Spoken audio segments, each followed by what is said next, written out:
Hello everybody, I am Bets Golden and you are part of my 5 series on content on, I don't know what this is. It's creative influencing, everything you need to know about being a creative influencer, content developer, designer, whatever. I don't like to call it a designer. I think that I haven't gone to school to be a designer. There are people that have, and I don't feel like I have legitimately earned the title. So I say I'm a content developer and a creative influencer, which is really what this is.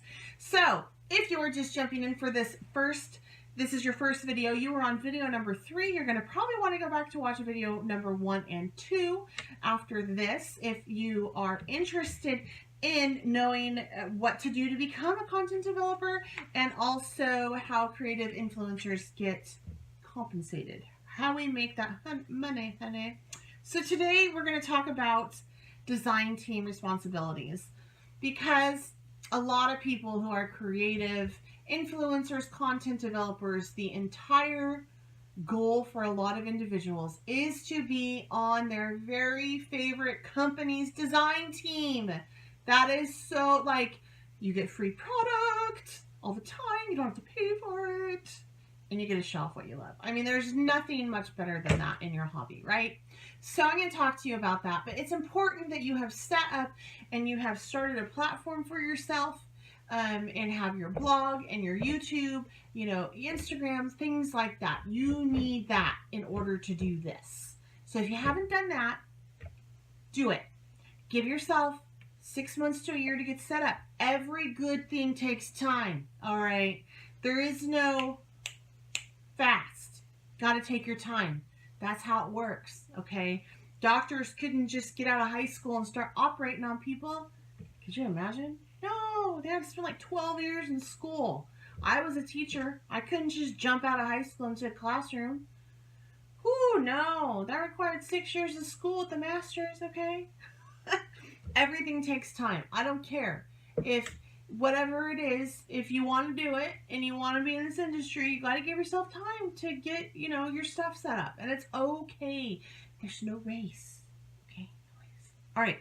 So, assuming that you already have your channel, you already are participating and doing everything I said in video 1, this is what you're going to do. So, what exactly do I have to do if I get on a design team? What does that mean? I'm going to tell you. What it means is you're going to probably end up doing 2 posts a month with at least 1 step out. And this may be, they may want you to do it on your blog and they'll share it on their company blog, which is my favorite. Or they'll want it just on their company blog. And then you can link through to your stuff. Because chances are you ain't getting paid on that design team. And you need to make the money through your monetized channels, okay? So it's going to be 2 posts a month. Usually 1 is a step out. What's a step out? That's a tutorial. That's in which you show every single step. The other one is just, hey, I made this card. Here's 1 paragraph about how I made the card. Or here's a quick video of showing you the card. You're not showing how to do anything. You're just showing the finished project, kind of giving a synopsis on how you did it. That's usually, generally, what every design team wants. Sometimes they want more. They want 4. Sometimes they want less, like 1, or at least 1. I had one company, it was awesome to work for. They wanted at least 1 a month, but no more than 4. It was so great. It was like, oh my gosh, I totally get to be in completely in my creative mojo. It's not forced creativity, which I suck at. All right. So you have to do 2 posts a month. Something else. You need to be on time with your deadlines. That will irk your design team coordinator and your company so bad. If you have a deadline, they need it uploaded by the 6th so they can post it on the 7th and it's not there. That is not cool. That'll give you a bad reputation in the company. The industry is relatively small. You don't want to be that person. So if you are not deadline orientated, think about that before you are applying for design teams. Some design teams don't require a deadline and they're like, yeah, man, just develop what you want to develop and then we'll just post it. That's awesome for you. Do it. Other people, other companies like me who have to have a deadline because I'm just that way I am, Yeah, I need a deadline, and if I get on those companies that don't have a deadline, I'm setting one for myself. That's just how I am. So make sure that you read and you know about that deadline and you stick to it. You've got to do that. That's part of it, okay? You need to be able to take good pictures of your projects. Preferably, I mean, this is a secret. Not a lot of people tell you this, so you want to just tune it up. Pay attention right now, because this is a secret. And I might get in trouble from my other designers for sharing the secret, because they don't like to share their secrets. You know, they're married to their followers, and you might steal their followers or cause the followers to cheat on them, which I don't buy into clearly with my sarcasm. That's a bunch of bull. Yeah, we all can share our secrets, and I'm going to share. So there you go. And if anybody has a problem with me sharing, then I don't care. So you need to take good pictures of your projects on a white background. Why on a white background? Because your projects pop. The products that you use pop. Okay. Now this is specifically for your design team projects. Okay. I was also doing this on everything I was doing that was just your personal, and that's not the best thing necessarily, because yeah, so but for your design team, it needs to be your project and the products. That has to be it. Make it pretty, make it clean, make it crisp. And the reason why you want it on a white background is because it causes your project to pop, their products to pop off the page. That's what you see. You're not totally inundated with clutter in the background. Plus, any kind of watermarks and stuff that need to be added can be added easier if it's on a white background. Okay. And then, so you need at least one of those. That's going to be your beauty shot. That's going to be what they put out on their social media feeds. It's going to be their feature photo. That is it. Okay. Then from there, if it's a step out, you need to have a picture of each step that you're doing. If it's not a step out one, and it's just like, hey, this is a really cool project I made, it just needs to be 2 or 3 pictures of the project in different spots up close. Show the details, basically. Okay. For a blog, if you are writing a blog, you make sure, first of all, that you can write. If you can't, go and just read some grammar books.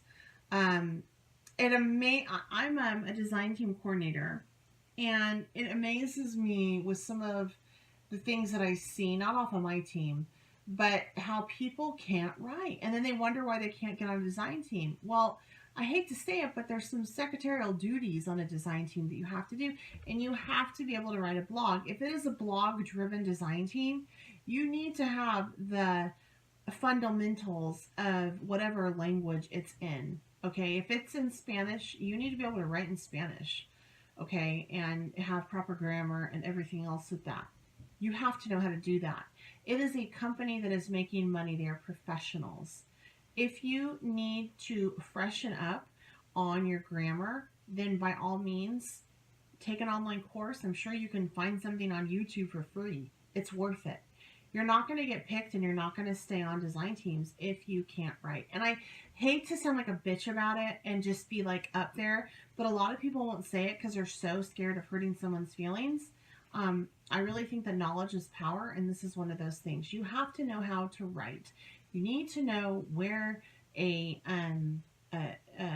punctuation goes, when to use a capital letter, how to spell. My God, you can use autocorrect on that. So make sure you know how to write. Sorry that I have to be a winch and say it, but I want you to be successful, and I'm not going to blow a whole bunch of smoke up your ass. All right, so there's that. You need to make sure that when you write, it's like 300 words, not 150 words. You can't do the job in 150 words. It needs to be more. You need to have an anticipatory set. You need to say something that just catches your attention and holds it. All right, and then talk about the process.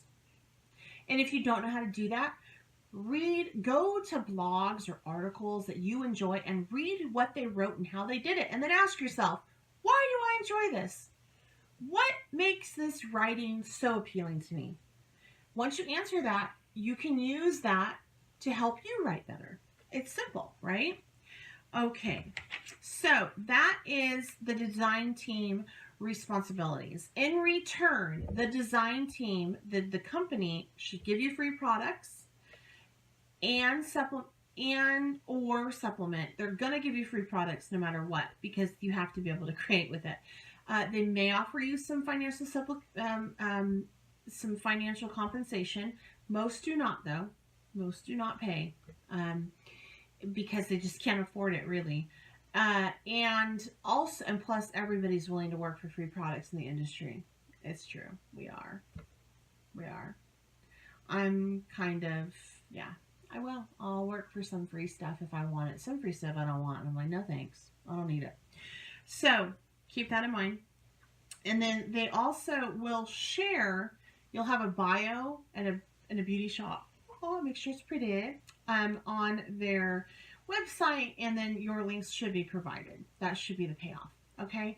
There's also terms. Some design teams are 3 months, some are 6, some are 12.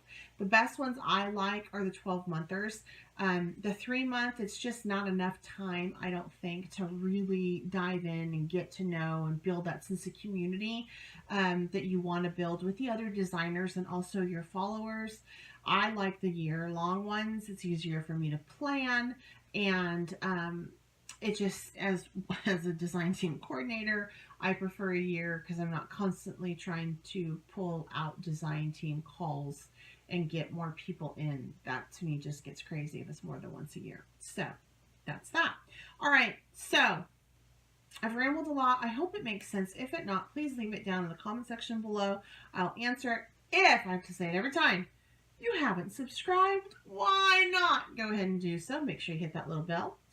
Like this video, share it, and leave any comments down below, and I will get back to you. Now, I'm going to go on to the next one. Next one in the series is Red Flags and Design Team. Oh yeah, I'm going to go where no one usually likes to go. I'm going to spill the tea. I am. So make sure you come back for that.